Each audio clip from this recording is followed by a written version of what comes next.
regular meeting of Davenport Community School Board of Directors to order. Director Hayes, would you please read the board priorities? I'll be happy to. The Davenport School Board establishes the following priorities to ensure the academic success of all students, provide leadership and direction to improve the overall learning environment in our classrooms, schools, and district, including the health, safety, security, and happiness of students and staff, and to direct and support action programs and activities which reduce the impact of poverty on our students, their families, and our community.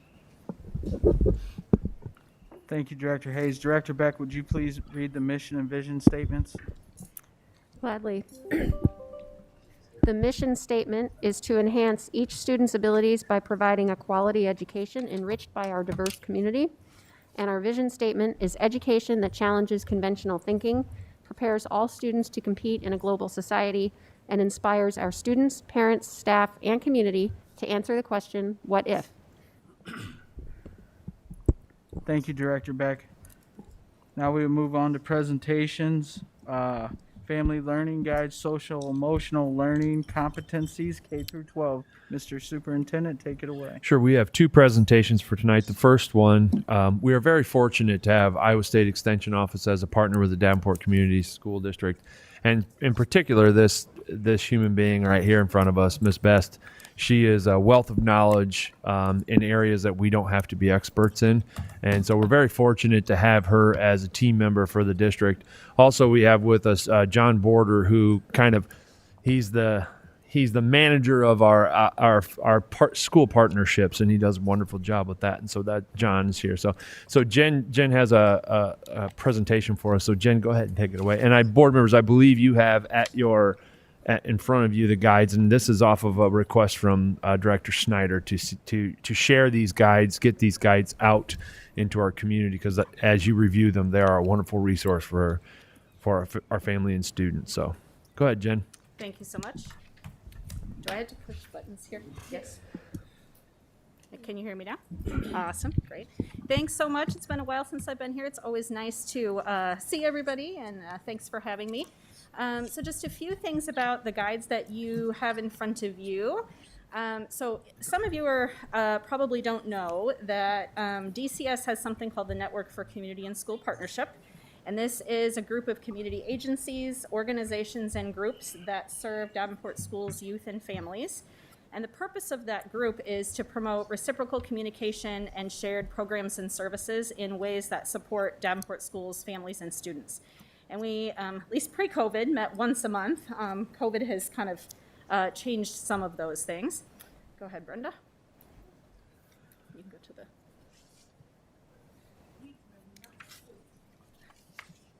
So a little bit of history here.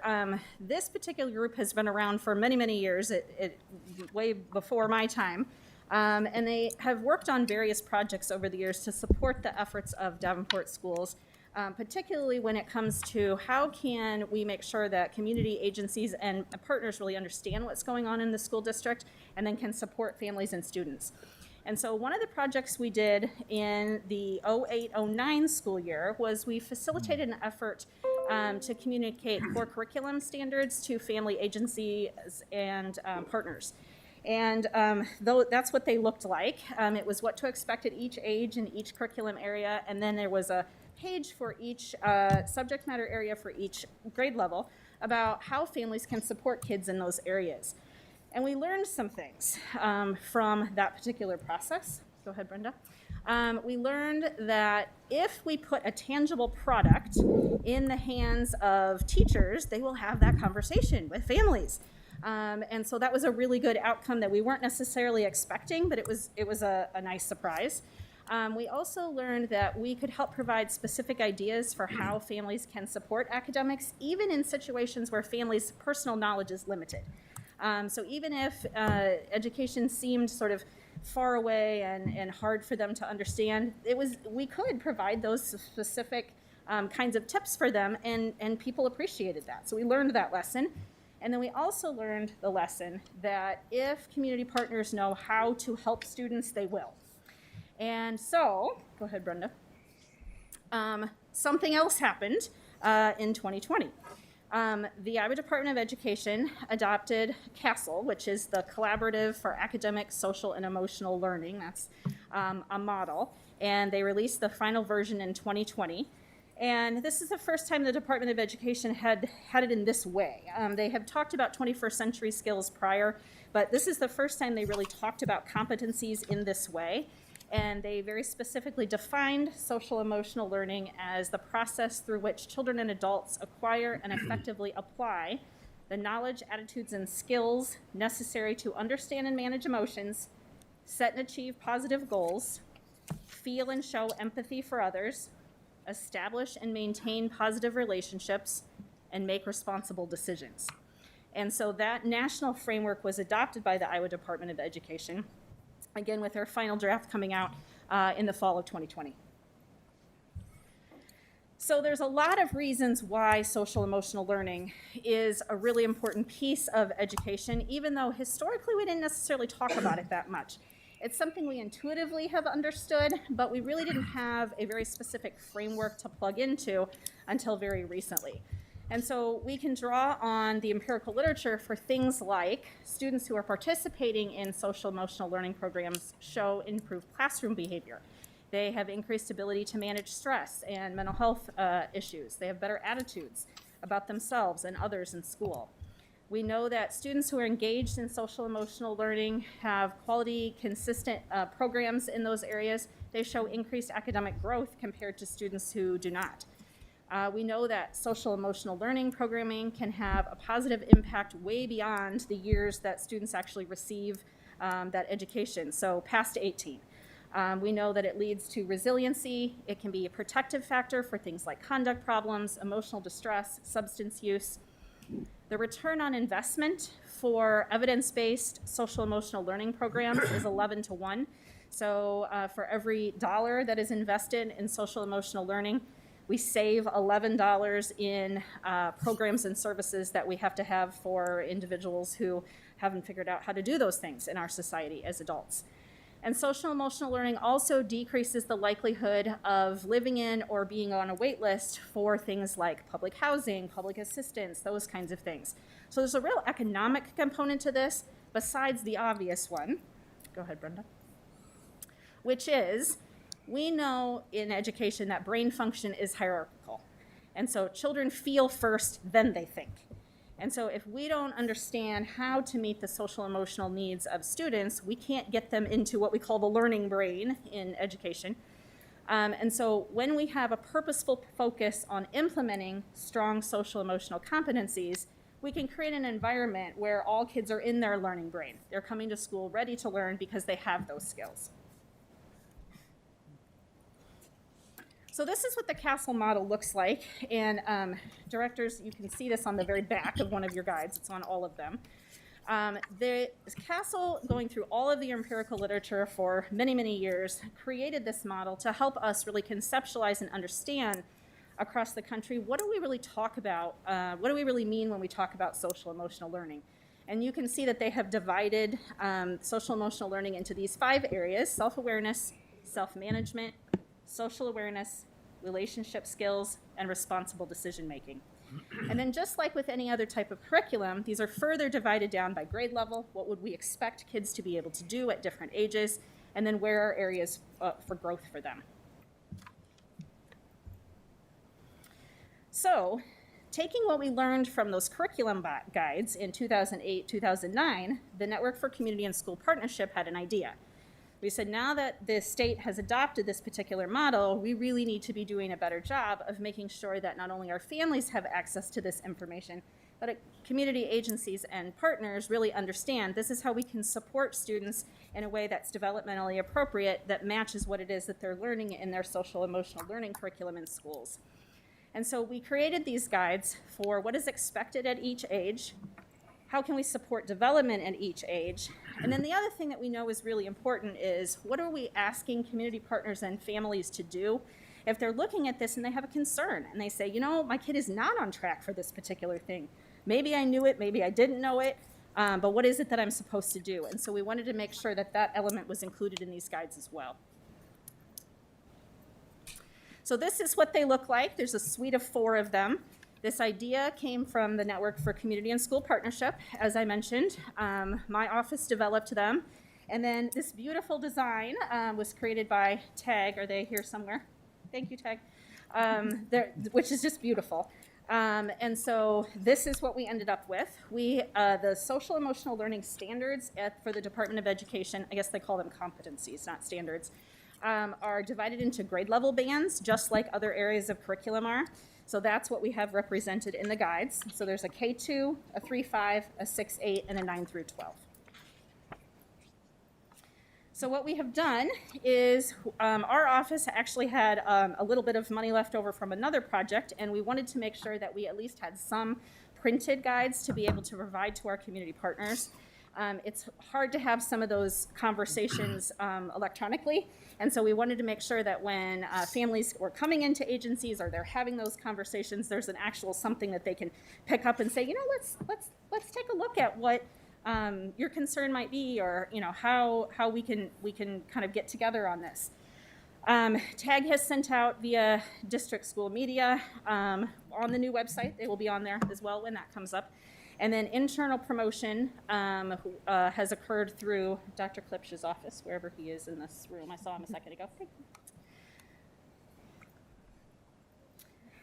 So you can see, if you just kind of look at the guides, the very first page here kind of talks a little bit about what is social emotional learning, why should schools care about it, what are Iowa's competencies, and then it goes into what would we expect for each age level, and then on that second page, these are practical things that parents can do in their everyday lives to really think through and help kids develop these particular skills. Then at the back of every guide, there's 2 pages. One is about communicating with schools, how to have those conversations with school staff, administration, counselors, those kind of things. And then concerns about development. What do I do if I'm a family member and I'm concerned about something because I'm realizing that maybe my kids aren't quite where I would like them to be. Happy to answer any questions for you that you have. Director Beck. First of all, thank you very much for putting this together and presenting it. This is fantastic. My pleasure. Happy to do it. And I think they're really, really helpful. I'm just wondering, 2 things in terms of promotion. I really like that there's it's a guide, right? Like a tips, and here's what to look for, kind of like you'd get at the pediatrician's office, you know, which I think is super, super awesome. So one, are we making sure that every teacher has the appropriate one for their grade level? And then number 2, you may not be able to answer this, maybe this is a question for TJ, but would it be possible for us to send like a mailer, like a postcard saying these are available on the website to like all the families? Because I know, you know, kids don't always bring stuff home from school, particularly those older grades. And, you know, we're all on social media, but to varying degrees. The website, you know, it might just be another way to reach families, because I think this is so important, having students, you know, be there. I like the way you described it as hierarchical. I've also heard the term bandwidth. You know, if it's taken up with all of these problems outside of school, I don't have any left for learning. And so framing it that way, I think helps people really understand why it's so important for students to feel emotionally healthy and safe in classes. Definitely. So. I can give you this much information. I can tell you that all principals received, so one of the really cool things that TAG did was these are the printed versions, but the electronic version, which I think was in board packet, right? Mm-hmm. You'll notice is formatted a little bit differently. It's formatted for an electronic format, and all of that did go to building administrators. So to the extent that building administrators forwarded that to their teachers, yes, they would have that. Okay. And then second question, I know that it was encouraged that they send out that information through eBlast so that parents could link directly to those particular things. And I think that once the website has a kind of a permanent home for these, it will be easier to be able to do that sort of thing. Okay. Anything else? No. Okay. Cool. Thank you, Dr. Beck. Any other questions? Oh, Director Snyder. Thank you, Jen, for coming. My pleasure. Hope I didn't throw a wrench into your evening, but No, not at all. I Happy thought to do these it. were way too good when I first saw them to Thank you. just go with sending them out. I wanted a little kind of a background behind them, and because this is one of the best things I've seen Oh, thank you. That's very since nice. I've been on the board, That's very and nice.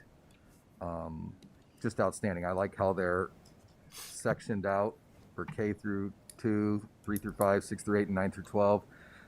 Social emotional learning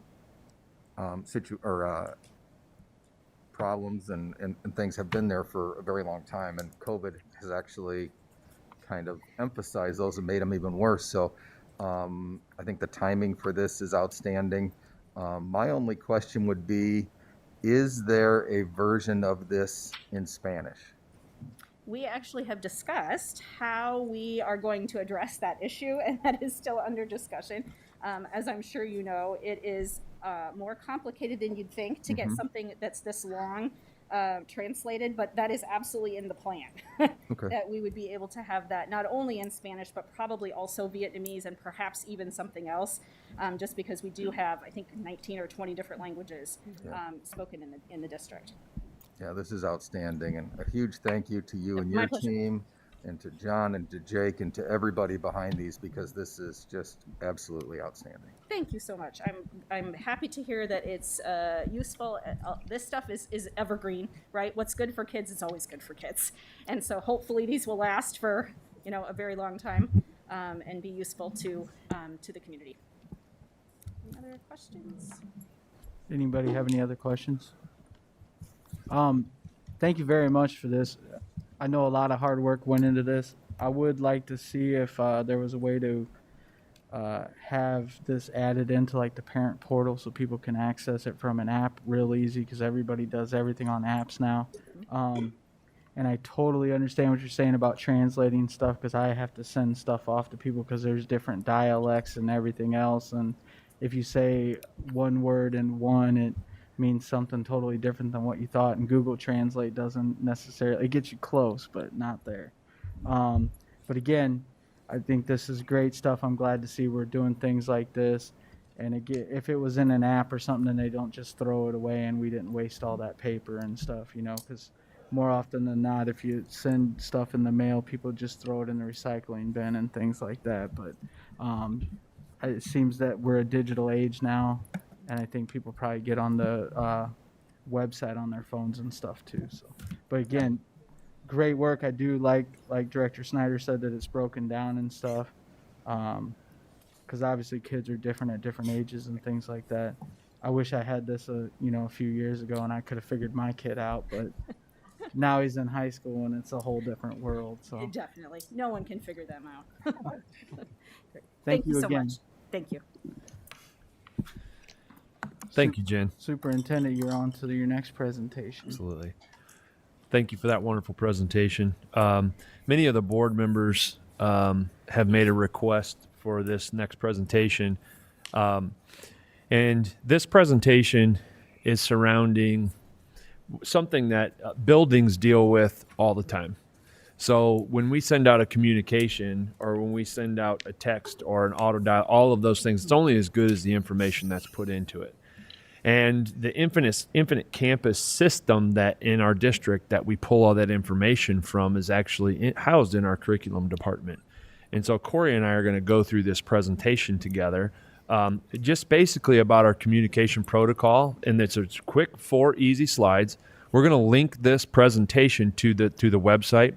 So that way, when people from the community say, I'm not getting the messages, it's almost always linked to a wrong email, wrong cell phone number, and it's super easy to go in and change.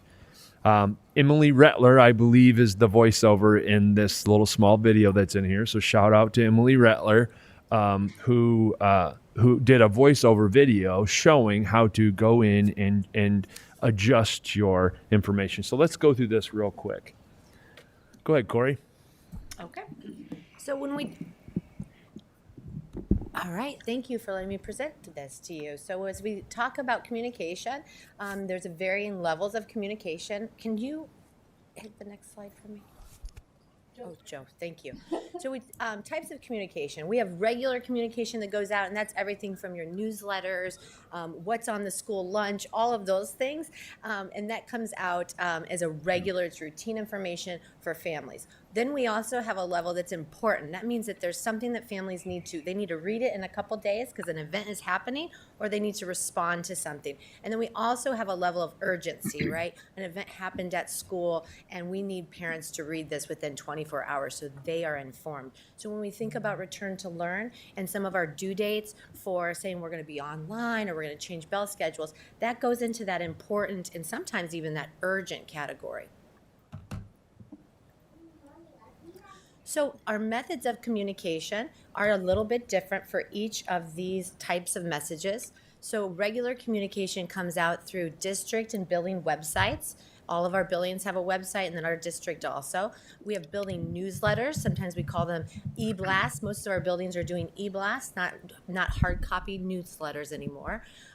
Message boards that you see outside, right, of the schools, virtual backpack, which you are all familiar with, parent portal announcements. Buildings can actually put their own portal announcements. So if you log in a portal, you can see exactly what's going on. And then regular mail. When we get to those important messages, those are things that need to be read, responded within a couple days. We use School Messenger. So School Messenger is an app overlay that pulls information from Infinite Campus, like TJ was referring to, and that's going to it can send out a text message, right? It can send out an email. It can also send out an auto dialer.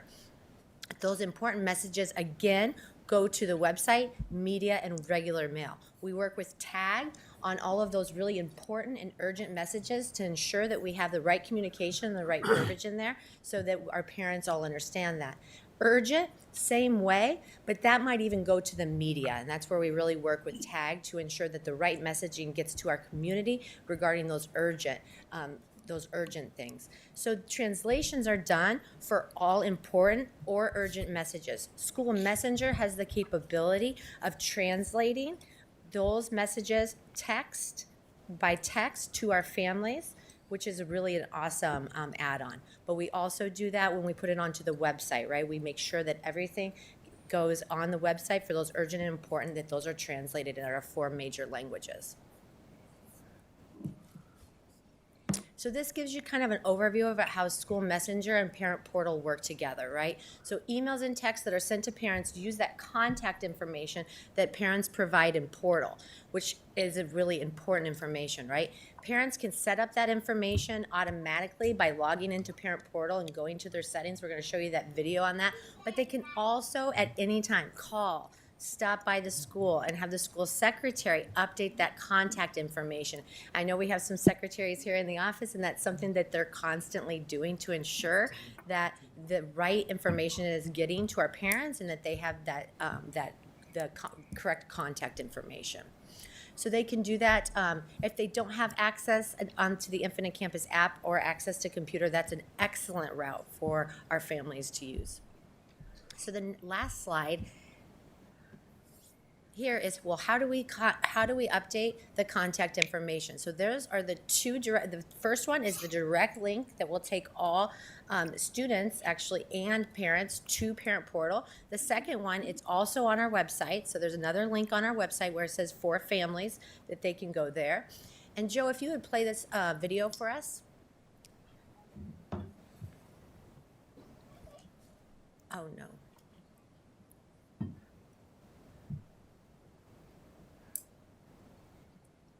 davenportschools.org. Hello, parents and guardians of Davenport Community Schools. In order for school building staff to reach you in a timely manner concerning your student, we want to ensure that your contact information is current and accurate. Please log into your Parent Portal account by visiting www.davenportschools.org/portal. We tested this. I know Joe tested it a couple of times, so I know he's working his magic back there because it's actually, there's a video. It's not just a voice recording. So the whole Maybe you should just purpose, mail it to us. the whole purpose behind this is that it's incredibly important for our families to have accurate information into campus. And so this is one of those things that you don't do all the time. And so having the ability to have a link to go and remind you of how to do it if you're not updating your information, because the day and age that we live in, things are sent out through technology now, and it's absolutely critical that your information is correct. And we're entering in a time where we're going to be registering for school, kindergarten roundup. All of those things are happening right now, so it's ever more important that our information is the same, is in there and accurate. I think Joe has it now.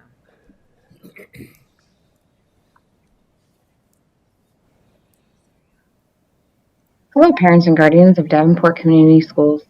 In order for school building staff to reach you in a timely manner concerning your student, we want to ensure that your contact information is current and accurate. Please log into your parent portal account by visiting www.davenportschools.org/portal or by accessing the Campus Parent app in the App Store or Google Play. Once you have logged in to your parent portal account, you will navigate to the upper right-hand corner of your screen and select your icon. From here, you are going to go to Settings and then Contact Preferences. At this point, you can update your cell phone number, your work number, or add an additional telephone number. Here, you may also update your email address, add or modify your secondary email address. Your preferred language may be selected. This would be the language you would be receiving communication. Your options are English, Spanish, or Vietnamese. Further down, you may update your message preferences by selecting which message below you would like to receive via email. After you have updated and modified all of the information, please hit the Save button and simply log out of your account. Any further information or questions regarding your parent portal account can be directed to your student's school building. Thank you and have a great day. So in that demo, it did just show the two primary languages, but School Messenger is an overlay app, and School Messenger has the ability to send text in more languages. That concludes our presentation. Any board members have questions? No. I was just going to say, I think this is super helpful. I think a lot of people, until COVID, forgot that Parent Portal was necessarily there. And I actually didn't know there was an app for Parent Portal, so now I do. So yeah, thank you. Very helpful. Any other questions? I appreciate this presentation. It's something I've asked about for a long time. I love the Parent Portal app because I can keep track of my kids all day long. And we know where they're at with assignments, what they're missing, what they need to get done. And it's not like back in the day when you could tell mom and dad, oh, the teacher never gave me that, because it's right there. I love it. Did you see Meredith shaking her head? Yep. Parents are checking it. Right? So was Lily. I like that. See, even the kids know it too. So, especially when your parents get hip to it, there's no more lying now. Thank you again. I greatly appreciate this, and thank you to the voiceover lady. What was her name? Emily Rattler. Emily Rattler. Thank you. All right, student board reports. This is the time for you guys to report to us what's going on in your buildings. I'd be happy to kick us off here. So there's a lot of really positive stuff going on at Central right now, and I'm glad I get the opportunity to highlight it. So we recently had our thespian charter compete in the statewide Iowa Thespian Festival, and there's various phases of competition that you can move on to. I was lucky enough to place third in the state for solo musical theater, and I earned an overall superior ranking, so I qualified for the national competition. And then another student, Ladella Gallagher, she did a theater marketing presentation, and she also earned an overall superior, and she will be moving on to nationals too.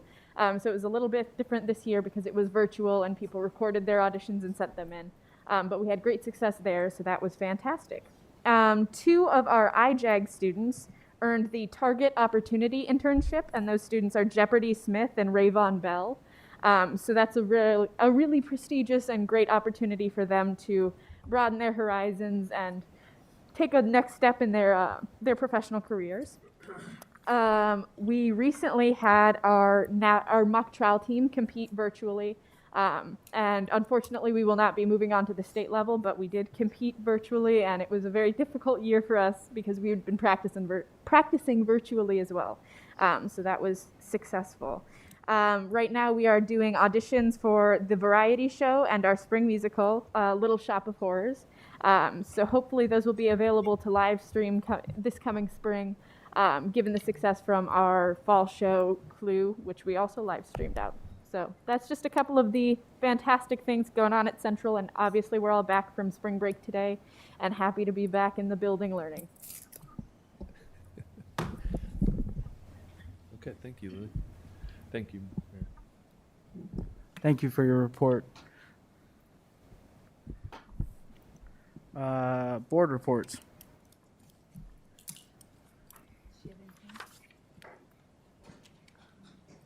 She didn't have nothing. She didn't want to talk. Director Poston.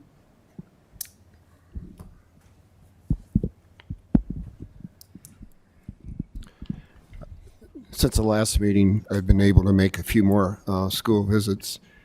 And again, I want to thank the principals for spending the time with me, and I surely appreciate it. I'd like to thank Principal Hartley at Williams Intermediate, Principal Finn at Adams Elementary, Principal Willis at Truman Elementary, Principal Baxter at Harrison Elementary, and Principal Bowman at Fillmore Elementary. And I'm just going to go through just some concerns and frustrations and some other comments along the way. I don't think it's any surprise that space is limited at the elementaries with the sixth grade there. Wasn't an issue until we got back to 100% in the classroom. Class size is a concern. Substitute teachers is also been a big impact in the buildings. There's a need for more interventionists in reading and math. Again, behavior, social emotional, some of the things that were just brought up tonight, a big concern in the buildings. Building needs, I don't think I've been to any building this year that has not had a roof water leak. It's been a bad winter with the ice and everything, so, and I'm sure operations is addressing those. Another thing in the elementaries that there's a concern, and that's dismissals in the afternoon. There's a lot of congestion. You've got all the buses and then parents picking up their children, and in some instances there's just not enough room, so it's very congested. Another concern that's been brought up numerous times is attendance and truancy. There's a feeling that there should be early intervention, and then also a clear procedure on how to follow that for all buildings. We talked about the administration reorganization, and there's a lot of questions, and I think everyone's just waiting to see the final rollout and how all that will take place. Everyone's on board as far as CRVP. A couple things that they did voice as concerns is from once you get as far as you can go with CRVP, where's the place going to be for violent offenders? Now, I'll ask the other board members. I came across something at one of the buildings that they talked about, and I had never heard it before, and maybe I missed it.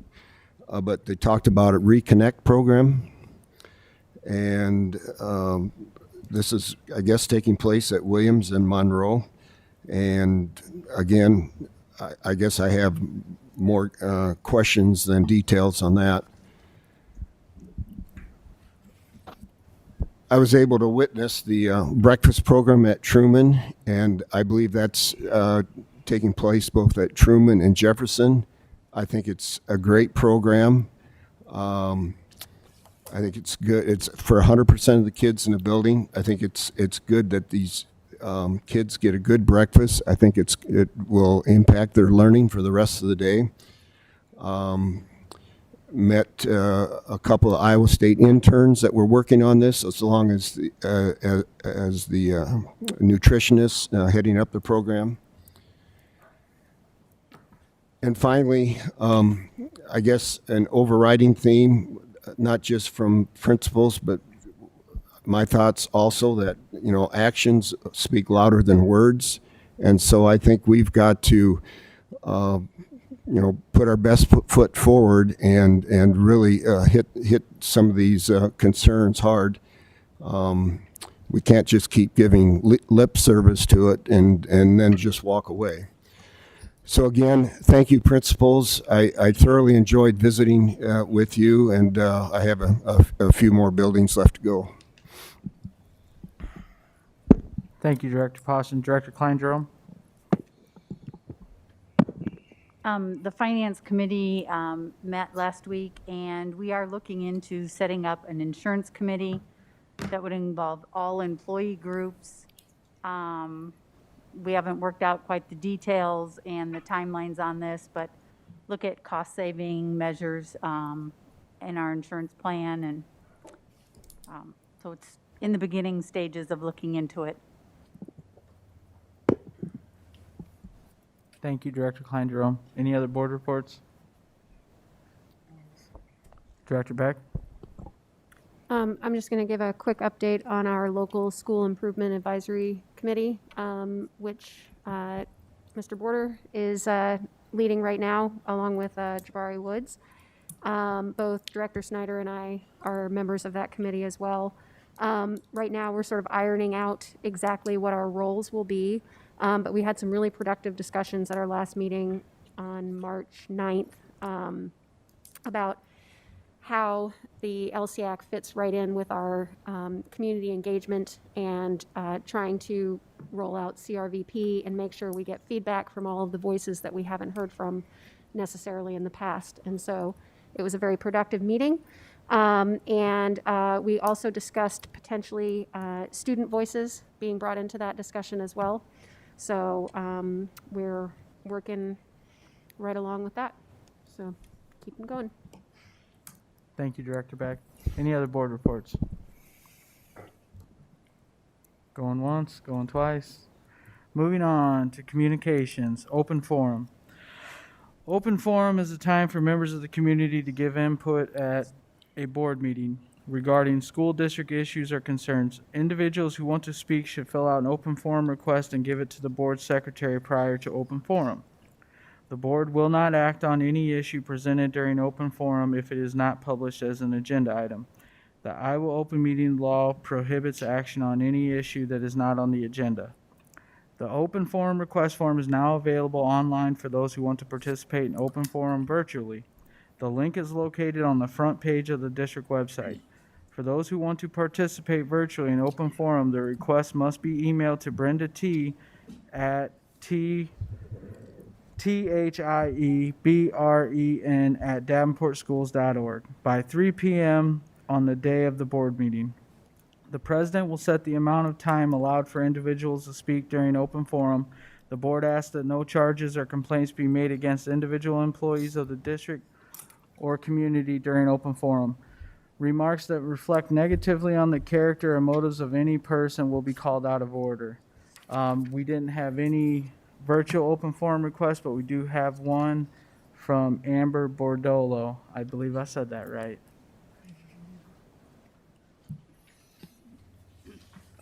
Hello, I'm Amber Bordolo. I'm with Quad Cities Interfaith. And I thank you for the presentation. I think one aspect of being emotionally healthy and safe is in regards to our school resource officer. So I wanted to talk about the memorandum of understanding. Hang on one sec. Can you state your name and address for the record? Sure, it's Amber Bordolo. I live at 21585 Utica Ridge Road in Davenport. So yeah, regarding the the memorandum of understanding regarding school resource officers. The mayor had presented that, I think it was like 2 or 3 weeks ago now. And I wanted to ask all of you to make sure that there is some plan within this MOU to address disproportionality. We all know that that is something that all of us are striving to combat within our school, and we really need to make sure that this MOU clearly states how we will protect our Black and brown children and our children with disabilities from being disproportionately negatively impacted by police. What is the plan for if the data that they're collecting shows that there is disproportionality? What are the steps that are going to be taken? That is not mentioned in the MOU, and that is why I'm here to speak today, to make sure that before that is passed and agreed upon, that there is something in there. And we worked with a national organization called Advancement Project, and we have a whole template kind of written up, and that we did provide to the mayor, and I think to most of you as well. But I'm not here to dictate what those steps are, just to call that there does need to be something in place. So yes, that was all. She made me lose my train of thought here, but that was really all in regards to that memorandum of understanding. And if we could have that updated and then have that released again before approved. So thank you. Okay, thank you. You're being Thanks for bringing your upstaged. cheerleader with you too. All right, we will move on to the consent agenda. May I have a motion on the consent agenda? Mr. President, Director Hayes, I move the board accept the consent agenda as written. is there a second? Second. Seconded by Director Beck. Is there any discussion? Seeing none, I'll call for the vote. Director Hayes? Yes. Director Beck? Yes. Director Postian? Yes. Director Klein Jerome? Yes. Director Snyder? Yes. Director Potts? Yes.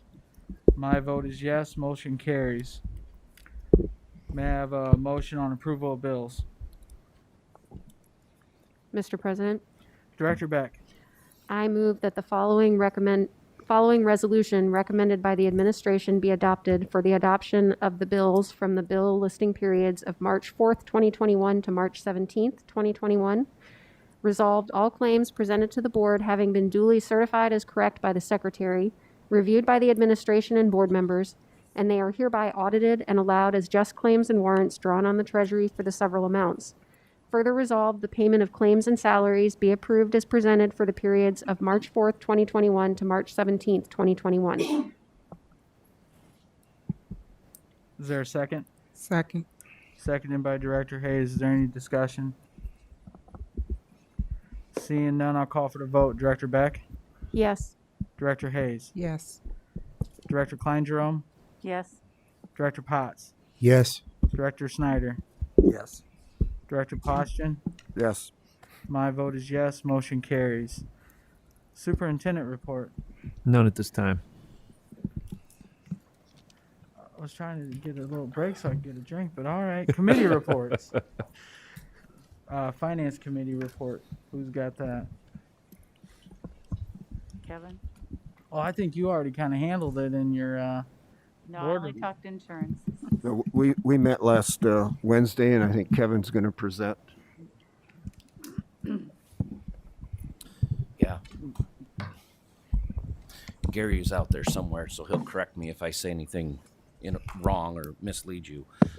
There's 3 attachments on this item. The first one, I'm going to go number 1, number 3, and number 2 on that list. I got those out of order, but the first one shows. Can you pull that microphone a little closer? Microphone. Sure. The first one shows some of our key factors that go into our budget. This is for February of 21. Hey, Kevin, can you wait until he gets those up there? He or she?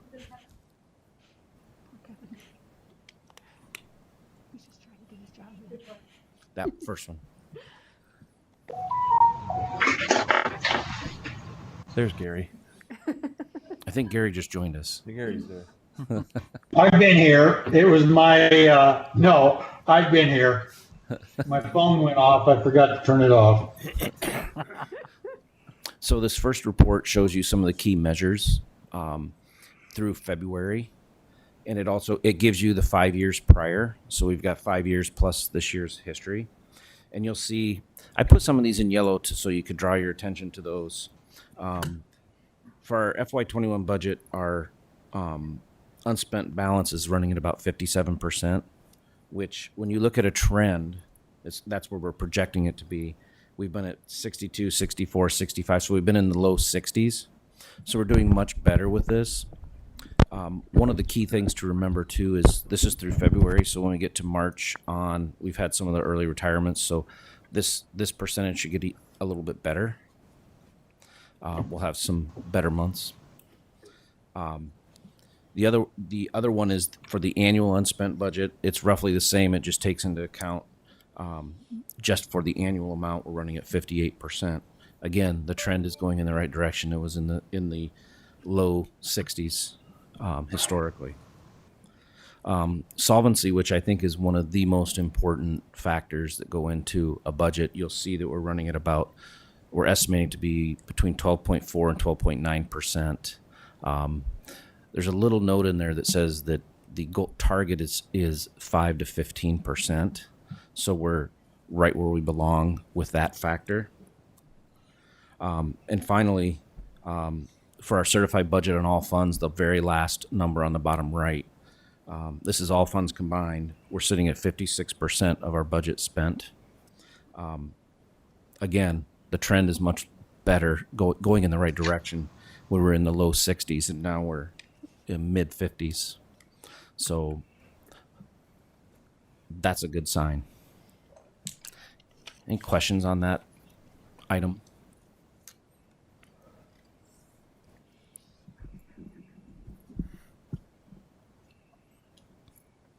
Director Snyder. Hey, Kevin, since we're at 56.3%, what is our target percent right now? Where we ideally want to be? Well, ideally, we'd like to be just under 100%, but for right now, that 50% in that range is right where we need to be. Okay. Any other questions? You're free to move on to the next Okay. one, sir. If you go to the third item, perfect. This shows in general fund on the left, the revenues on the top and expenditures on the bottom. You'll see that that's 56% of our total revenue is received. That's not as high as we'd like it to be, but you have to remember when we get into April is when we get our larger tax check. So it's where we expect it to be. So it's running right along the trend of where we should be. So that one is, it's what we expect. On the expenditure side, I did highlight the salaries and benefits because we're always looking at that number as far as percent of the budget. And we're trending in the right direction with those.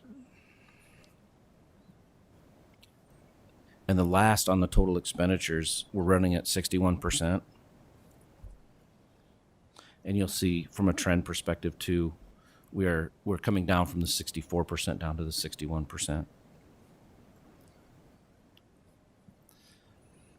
The other funds on the right, you can ask questions about those, but those are just for information right now.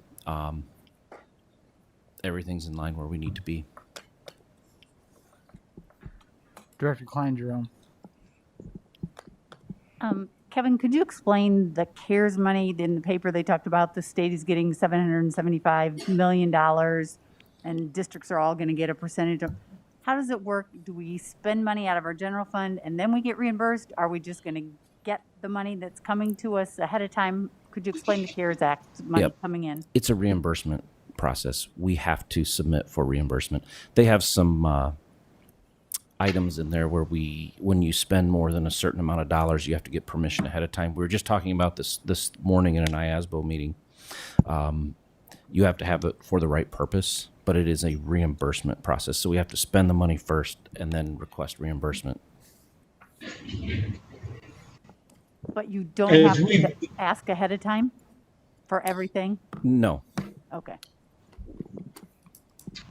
This is Gary.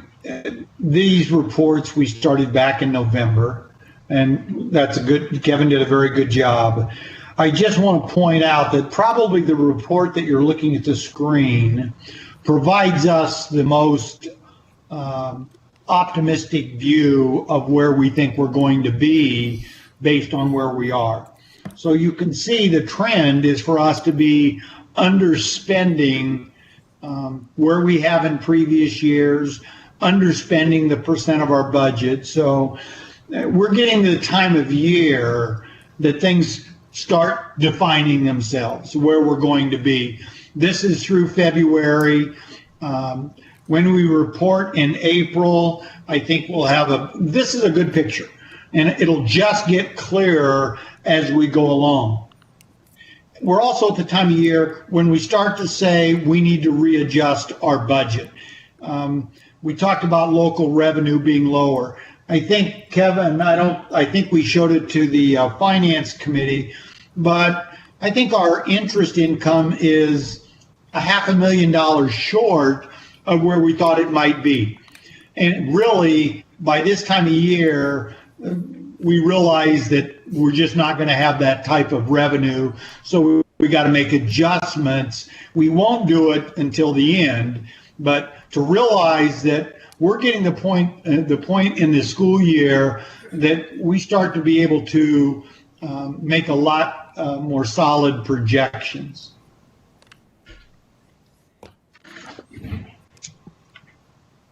Any other questions? I don't really have a question. I just want to make a comment. I think that this is awesome. It has been long overdue. It's nice to see where you're at percentage-wise. And for future years, you'll be able to go back, and obviously some months we probably spend more than others, and we're able to figure out what areas where we can cut to kind of get in there. So I love this. I think this is great. It just goes to show getting the right people in place, and the mentorships and things like that have really paid off. Worth their weight in gold, probably more than we'll ever spend on, Gary being a financial guru. I don't know how your guys' minds work, but it's a different thing, like sitting in the negotiating meetings and Kevin sitting there running through all that stuff in his head. It's mind-boggling how you guys do this stuff, but I just wanted to reiterate, I think that this stuff's great, and it's able to keep us on track, and we're able to pinpoint all this stuff.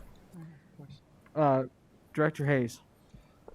Just backing up a little bit, Kevin, you had mentioned right purpose. Can you go into detail on that a little bit again? I believe it's for safety. If you mean for the CARES Act funds? Yes, yes. It's for life safety and lost learning.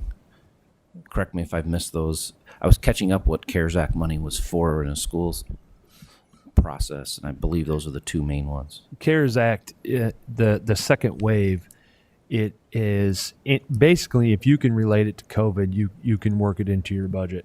And the two main things are that, and that's where we're really going to focus on the health and safety of our students, and the loss and accelerating learning. That's the direction we're choosing to look at it. And then there's really good guidance. The guidance is coming out just as fast as the dollars are, and the state's doing a nice job of putting out guidance. And so we have everything that we need to determine whether or not an expense is COVID related, because there's new things that come up every single day. And so there's good guidance to share with us. But our main thing is going to be the health and safety of our students and accelerating learning due to COVID losses. So. Thank you. Right. Director Poston. So can that money be used for interventionists then?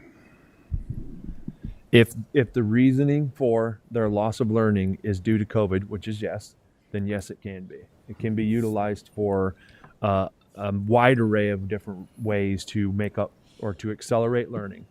So yes, it can be. It's an appropriate expense. And do we have a total dollar figure on that? So right now, the money that we have allocated, I believe, is just over $20 million. And it expends itself in September 2023. Does that sound right? End of June of 2023. That's the federal fiscal year's end of September, but we have to have it done by June of 2023. Completed by So we have then. a 2-year plan that we can put in place.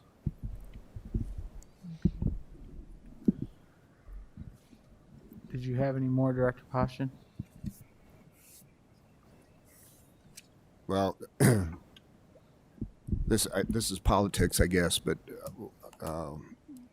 that funding is not until 2023. No, it lasts until then. Oh, okay. So it's a one-time dollars that we receive to ensure health and safety for our students and accelerate learning. And there's some other things that are due because of COVID. We need to make sure that we are covering costs. Example, we have some hot lunch food nutrition costs and things like that. That's obviously not health and safety or related to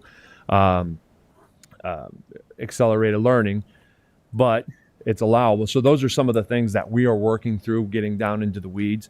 But we feel the same sense of urgency that you do, and we're beginning to work with the Department of Ed. The Department of Ed is putting out a suggested mode to accelerate learning. That's going to be coming out very soon. There was a meeting with the Urban Education Network superintendents, like, hey, what are you guys doing with these dollars to make sure that we're doing the best that we can? And so that is right on the horizon, because summer school is right around the corner. We have after school Saturday things that we could be performing right now, where there's all kinds of things that we can start engaging with those dollars. And an interventionist boost to the core, all the way up from kindergarten, preschool, all the way up to seniors in high school. There's things that we should and could be doing.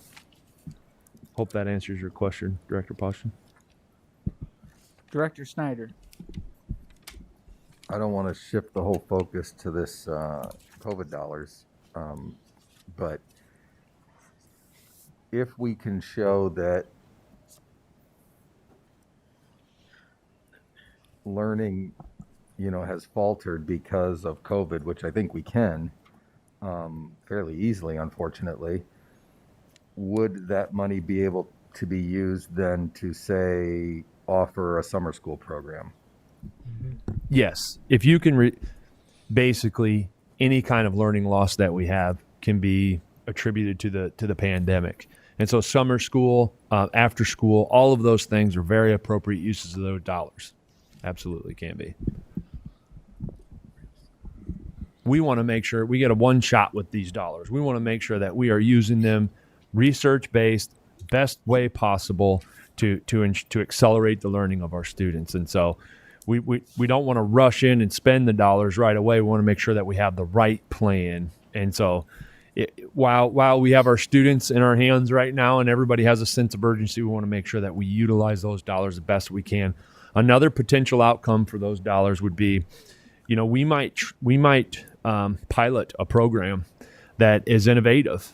And because when these there's a sunset, there's a cliff, there's a financial cliff to these dollars. And when they're over, it might be time to reallocate some of the way that we're using our dollars in the way that worked during COVID, during this next 2 years. And so we're also looking at it as a way to try innovative techniques that can transform how we educate our students. Because as we know, things are completely different now. The way our students learn, you heard Meredith say that they did virtual auditions, and now our kids are having the opportunity to go to a national level. So the game has ultimately changed, and this will be an opportunity for us to utilize those dollars in an innovative way. And so it's very important that we get it right. Director Poston. And this would be one example, and possibly other buildings are doing it, but Principal Bowman at Fillmore, they're doing an accelerated learning where they're having the students that need the extra classroom time. It's in kindergarten and first grade, so they do that at the end of the day.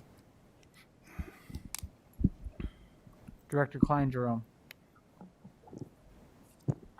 My understanding is that 20% of that money has to go to the lost learning program. At least that's what I'm reading. My one caution is yes, staff would be great, but we just got to the point where we are the right size. So let's be careful adding staff that in 2 years this money's gone and we can't support it. So keep that in mind as well. That's an excellent point.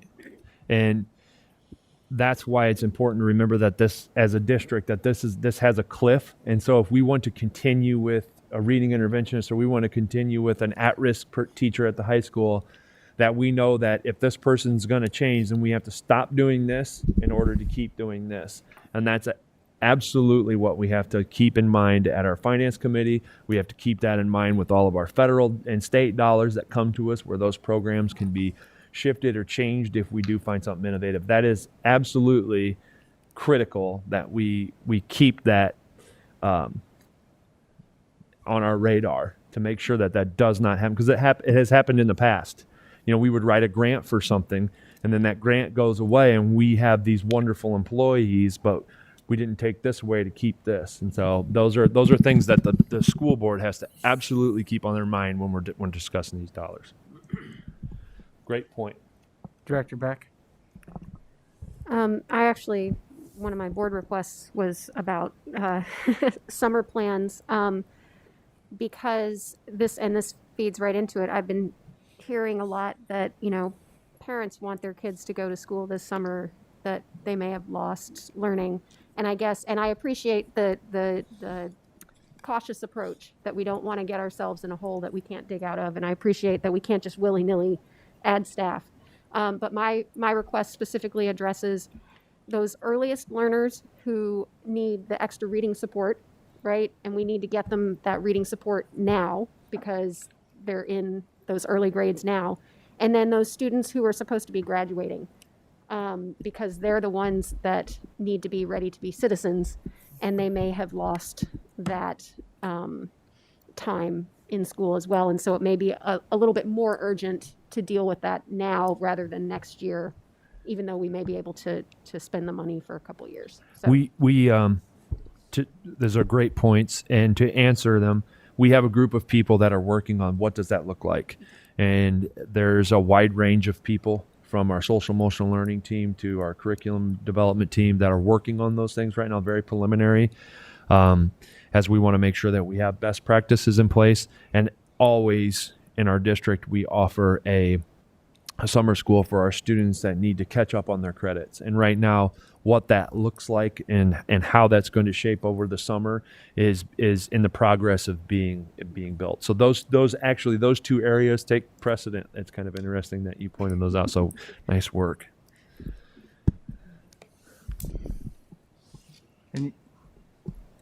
Any other questions? Kevin, I'll turn it back over to you. All right.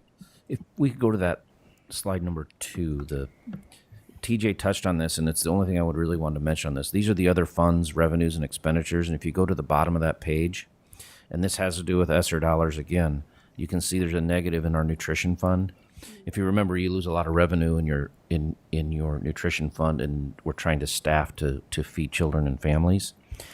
This is one of the areas that we can use the dollars to help lift the nutrition fund back to a positive balance.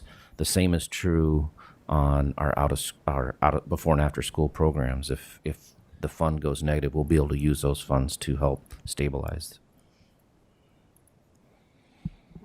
Director Beck. I'm thinking back to when I first started on the school board. It was my understanding that our food and nutrition services were an enterprise fund, which I was led to believe is sort of self-funded. Can you explain why it's been so affected this past year? We kept the staff that we had. We had some staff that left, but we kept the staff so we can continue to feed students and families. So we still had those ongoing expenses, but we did not have the revenue to back it up. You are correct. An enterprise fund, food service fund, is an enterprise fund. So it should be, in normal times, self-supporting. But this isn't normal time, and so we chose to feed families and feed children, even though they weren't in class. And I think it's a great thing. It's not great to have a negative balance, but the reason behind it makes total sense. That makes a lot of sense now. Thank you very much. Any other questions?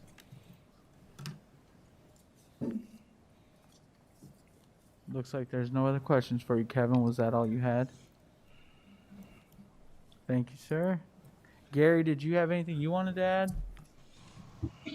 No, other than last month, we had talked about, one of the board members had asked about looking at a report for the comparison on salaries on cost per student. And so we've got 2 or 3 other reports, and I know we've taken more time tonight, but I'd like to add those to our next meeting if we could, to look at the ISB report for the cost per student, the Forecast 5 cost per student, and Jamie's work on staff that we've added and staff that were reduced. So I'd like to maybe pick those 3 reports up at another meeting. We'll see what we can do about that, Gary. I'm sure we can get it done. Great, thanks. Thank you. All right. We'll move on to items requiring action. Can I have a motion on item 10.01? Mr. President, Director Hayes. I move the board establish a hearing date of April 12th, 2021 at 6 o'clock p.m. to approve the amended budget for the fiscal year ending June 30th, 2021. Thank you. Is there a second? Second. Seconded by Director Potts. Kevin, I'm going to call on you. Do you want to give us a little background on this? Sure. This is the notice so that we can tell the public when we're going to have this hearing, to inform them of a more accurate picture of how we're going to spend our funds. Those 4 items, those 4 categories. It changes nothing as far as the tax rate. This just puts the community on notice and allow us to put an notice in the paper 10 to 20 days before the 12th. So we'll take action on this on the 12th. This just sets the hearing. Thank you. Are there any questions? Seeing none, I'll call for the vote. Director Hayes? Yes. Director Potts? Yes. Director Snyder? Yes. Director Poston? Yes. Director Klein Jerome? Yes. Director Beck? Yes. My vote is yes. Motion carries. May I have a motion on item 10.02? Mr. President, Director Hayes. administration recommends the board establish a hearing date of April 12th at 6 o'clock p.m. to approve the budget for the fiscal year ending June 30th, 2022. Second. Thank you. Seconded by Director Klein Jerome. Mr. Pascatini, did I say that right? Posacani.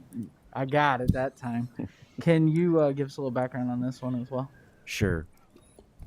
What we have posted up there is exactly what it's going to look like in the paper. It's what we talked about last time of how we're going through each of our line items, both of our revenue and our expenditures, to get to a final tax levy of $15.29, which is exactly where we're at this current year. So it holds our tax rate steady. And it's the same thing. Tonight is just setting the hearing date so that we can post this in the paper, inform the public, and take action on the 12th. Perfect. Thank you, Mr. Posacani. Got it right that time. Is there any questions? Seeing none, I'll call for the vote. Director Hayes? Yes. Director Klein Jerome? Yes. Director Beck? Yes. Director Potts? Yes. Director Poston? Yes. Director Snyder? Yes.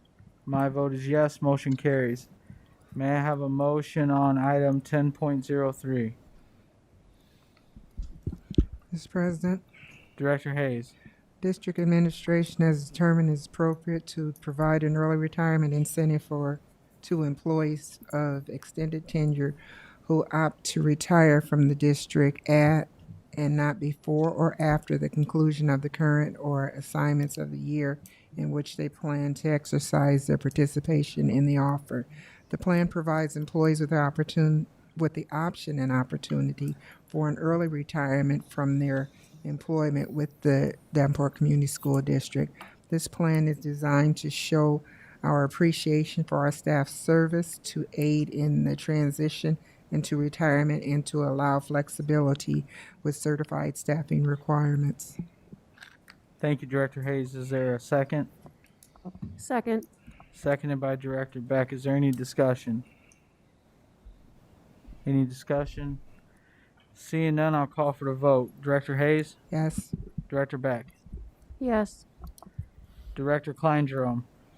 Yes. That was a yes, right? That was a yes. Sorry, got a frog in my throat. Director Poston? Yes. Director Potts? Yes. Director Snyder? Yes. My vote is yes. Motion carries. May I have a motion on item 10.04? Mr. President, Director Poston? administration recommends the board approve the naming of Brady Street Stadium track for Ira Dunsworth. Second.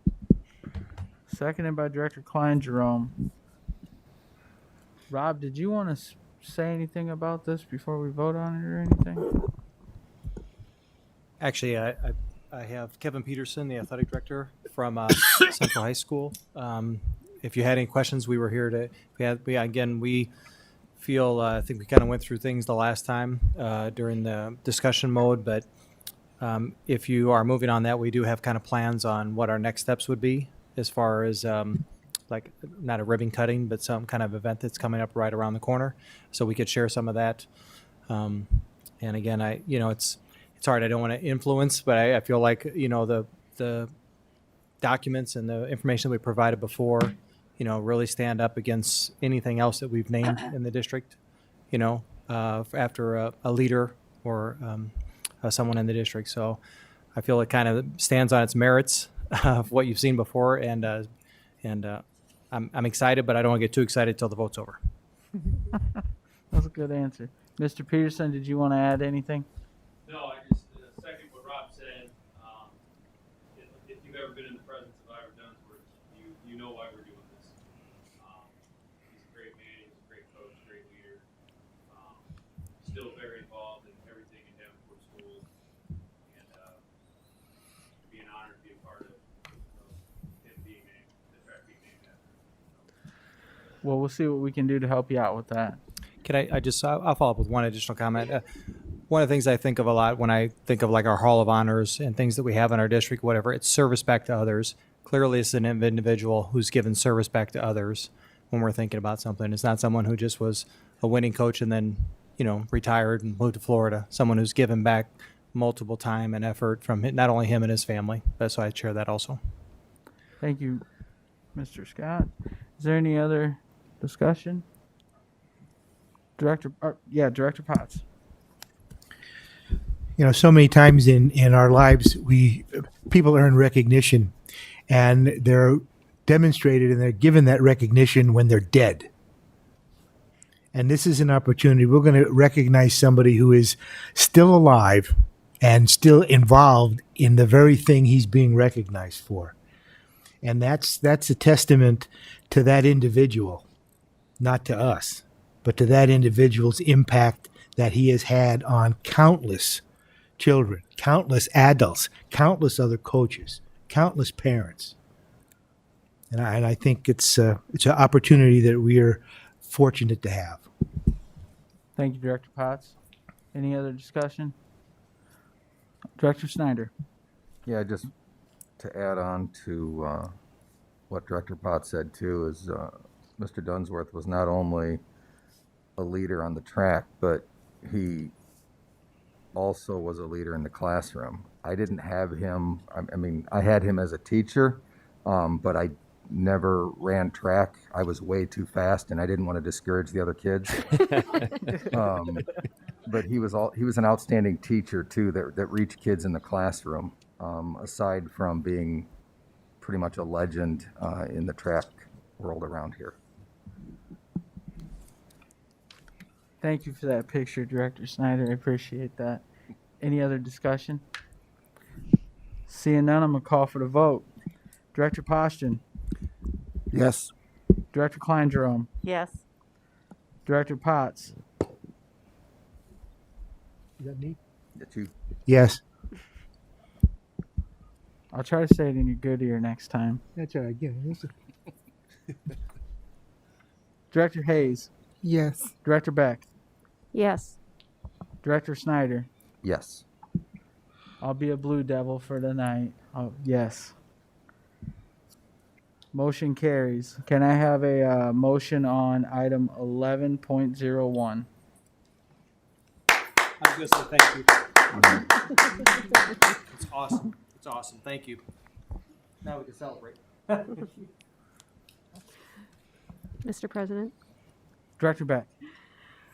I don't know if I can follow that up. I move that. Or wait, This is a discussion item. I don't. This is a discussion item. Never mind. Can I call it on? We're done with action items. Yep. This is a discussion item. I was just seeing if anybody was going to catch that, and obviously no one did. I did. Kevin, would you like to give us an update on this? You can lead the discussion. Sure. We wanted to introduce this so you could see it before we bring it back to you on the 12th to ask for the formal request. I have made the initial request online through the School Budget Review Committee to include us on the hearing. There's a hearing on June 17th, 2021, for us to appear for SBRC abatement, asbestos abatement for FY16 through FY 2020. In those years, we used the general fund dollars to do these projects, and we want permission to be able to have the authority back for those funds. You've talked about authority a lot, so this will put it back into our authority, and that is part of what we've been estimating when we're showing you our budget. So this amounted to $1.5 million. This is just a draft of a letter that has the specific elements that SBRC requests in the cover letter. We'll have to fill in who's going to appear. I put April 12th as a tentative approval date. We'll have to send them the minutes because it requires the board to act on not just what the project is, but the amount. So we'll have that ready to go on the 12th. But this is important for us to get back those 5 years. The other thing to point out is you don't see FY21 on there because we've been using PEPAL funds for our abatement projects, which is where it should be. If it can be used, general fund can be used, but when you have the PEPAL funds available, I'd much rather put the dollars in the classroom as opposed to doing abatements. And that's what PEPAL and sales tax funds are meant for. Any questions? Director Beck. This is more of a comment, but I just wanted to say thank you. You actually answered the question that was in my head. Good. At the end of that, asking why we didn't use PEPAL funds for this, because that seemed like the appropriate place. So I appreciate that. Bet. And is this typical that we can ask for spending authority for something that's retroactive? Yes, districts have done that. They've done 3 to 5 years. I believe there were some in the most recent hearing that there were some schools that went backwards that many years. I don't know if it was for abatement, but there was other, like a preschool startup or something like that, Okay. costs. So, yes, it's not uncommon. Okay, thank you. Any other? Director Snyder. And I did catch where you said in 2021 we're now using Pebble as we should. I'm assuming this is a once and done. We can't go back in 10 years and say, whoops, we screwed up again. We started using it in our general fund. I mean, that seems kind of backwards. I mean, I understand why districts could do it or would do it. But now, I mean, basically it's giving you more general fund dollars or, freeing some of those up. I would assume that that's a practice we would not want to be in anymore. You're correct. Any other questions?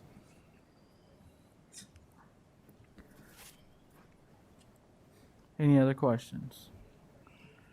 Well, it looks like, oh, nope, you're going to be on the hook for another one, so. All right, are there any board requests? You can skip the top one because he already answered that one. The summer school too. This one? Is that the summer one? Yeah.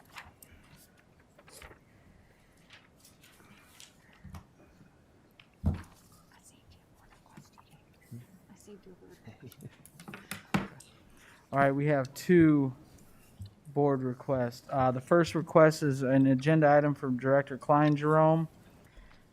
Description of request, presentation to the board regarding the TAG program, including number of students in the program, how are students identified, what types of things are taught covered in this program, etc. Why are you requesting this information or agenda item?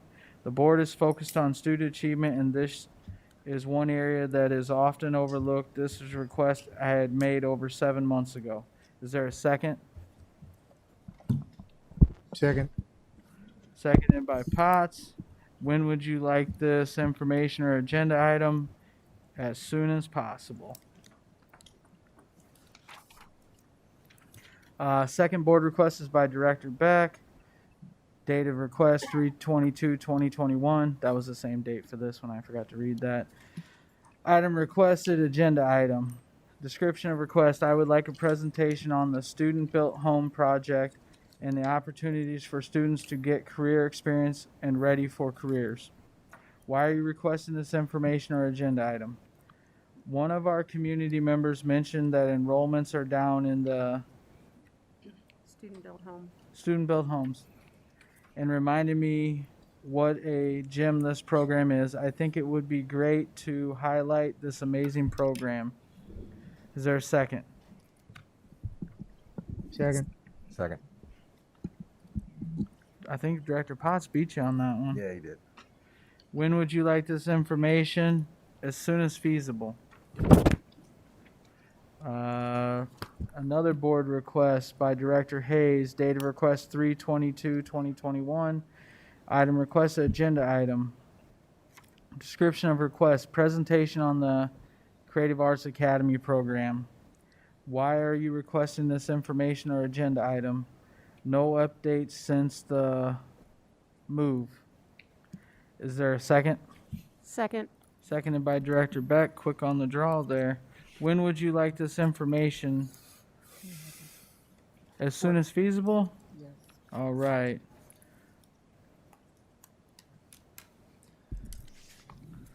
I'll take this one. Moving on to administrative reports. Mr. Superintendent. So, one of the things that we wanted to make sure we come back to the school board with are the audit findings that were presented by our auditing firm. And so I believe Kevin Lisa is going to give us an update on the progress of our audit findings and next steps in that area.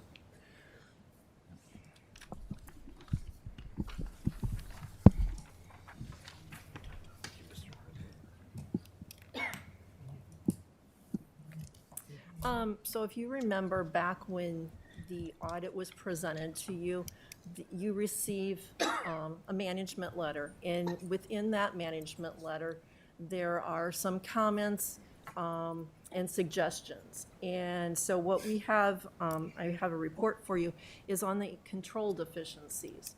And one of the things I'd like to point out is that these are merely suggestions. We want to take most of them as seriously as possible and implement as many as we can as quickly as possible. So I summarized, there was initially about 15 or so. I summarized them into about 10 because there were, like the first ones were cash and investments. We have already completed the problems that we had with them. On the list of the 10 we have, there are 7 that are already been completed, and the others are works in progress. The one that I would like to point out that is a huge task is capital assets. And we currently use a spreadsheet. We use Excel to track our assets. The auditors would like us to be able to use our Business Plus software, and we would too, but it is a huge process to take this on. And so this will be a work in progress. We cannot complete that this year. We can start, but this will probably go over a year or so. Couple of the other ones, we've already put in place the listing of the bills. We've changed that format for you, so now they're in all check number order. I think in sequence order is much easier to read. We implemented just recently the superintendent's credit card review. We have Kent Postions reviewing that from the Finance Committee. We have some ongoing things with the electronic purchasing. We have a process that's in place right now. We use Google Docs. That's not ideal. We'd like to use our Business Plus software, and we have a big update that will be happening later this fall. So we probably won't put some of that in place until after that, so we don't have to change things twice.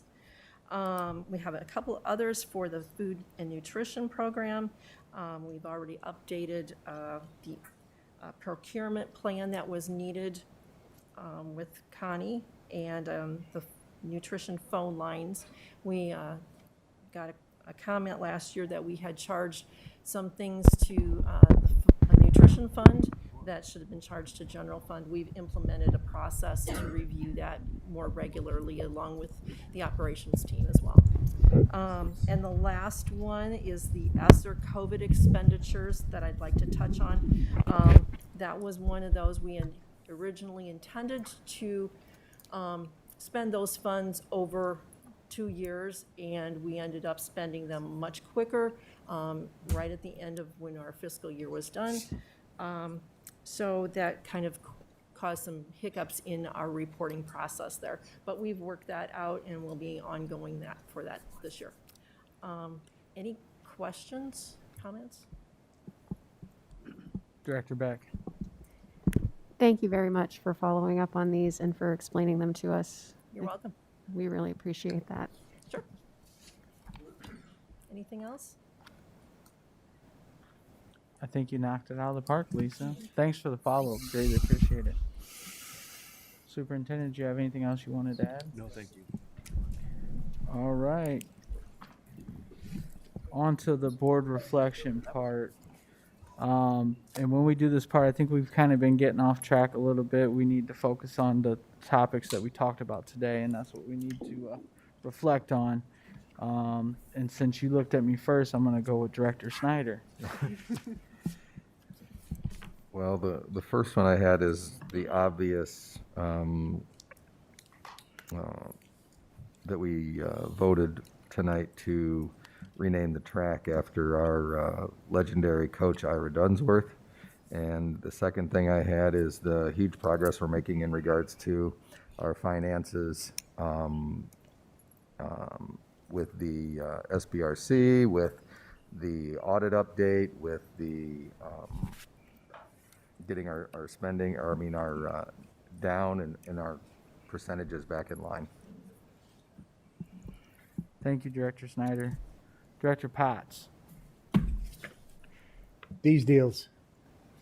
I specifically went over the junior high one, the 6-8 one, and you read through those skills and you know that a kid that possesses those skills is going to be successful, period. Not just in school, but in life, because those are the things, the traits human beings need to be successful. And so these little blueprints have the potential to be the most impactful thing we've seen in a long time. And naming the track fire was a close number 2.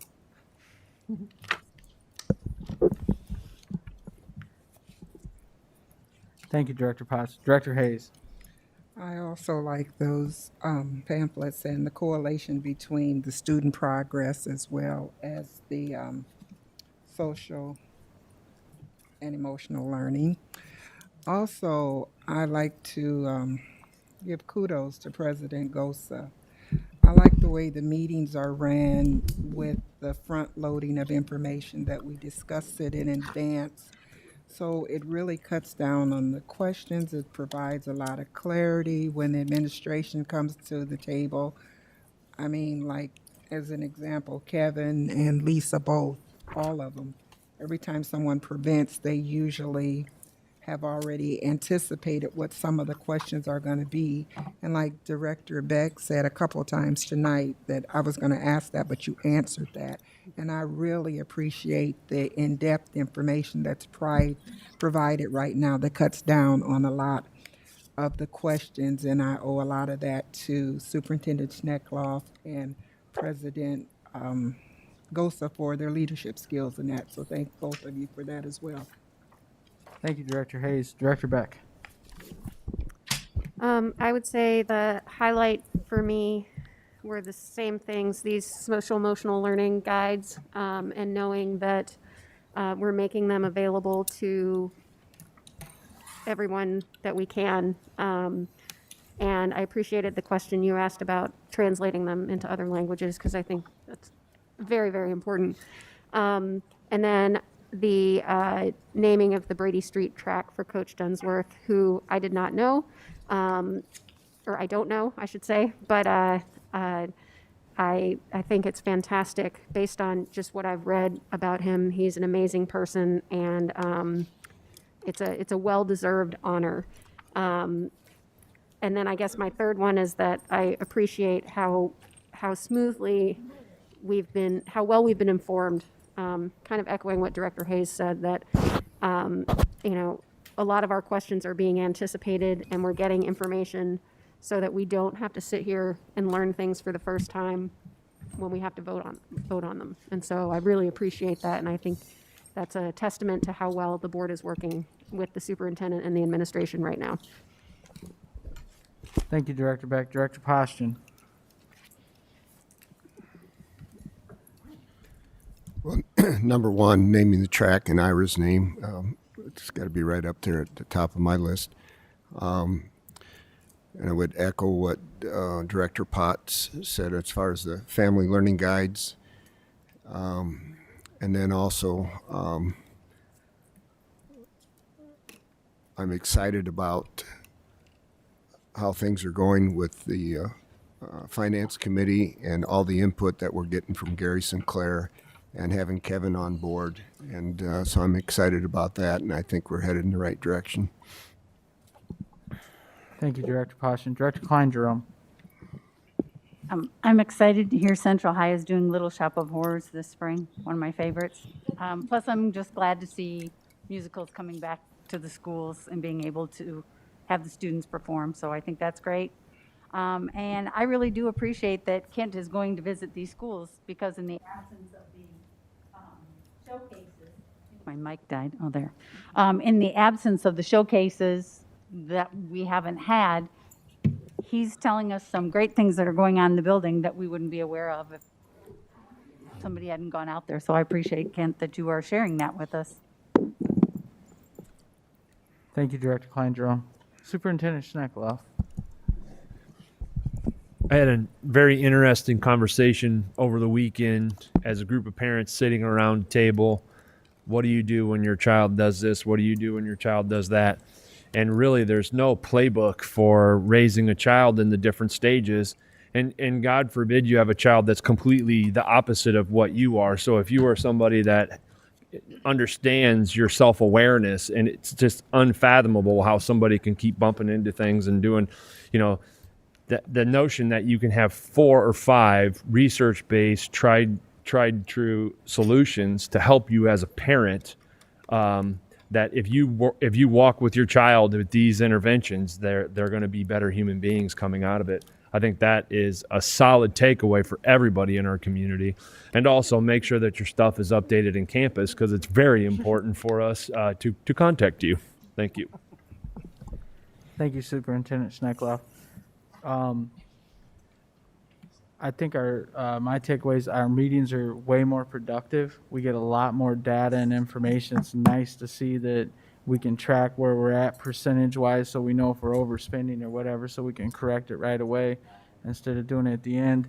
I mean, even the social emotional learning guides, that's awesome. I'm just glad we're, moving forward and doing things that we need to be doing, that we should have been doing.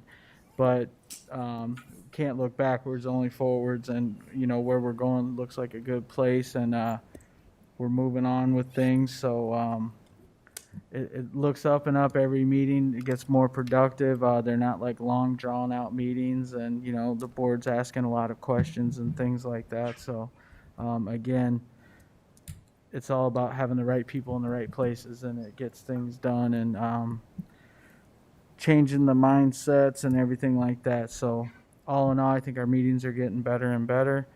And with that, I will entertain a motion to adjourn. So move. Is there a second? Second. All those in favor say aye. Aye. All right.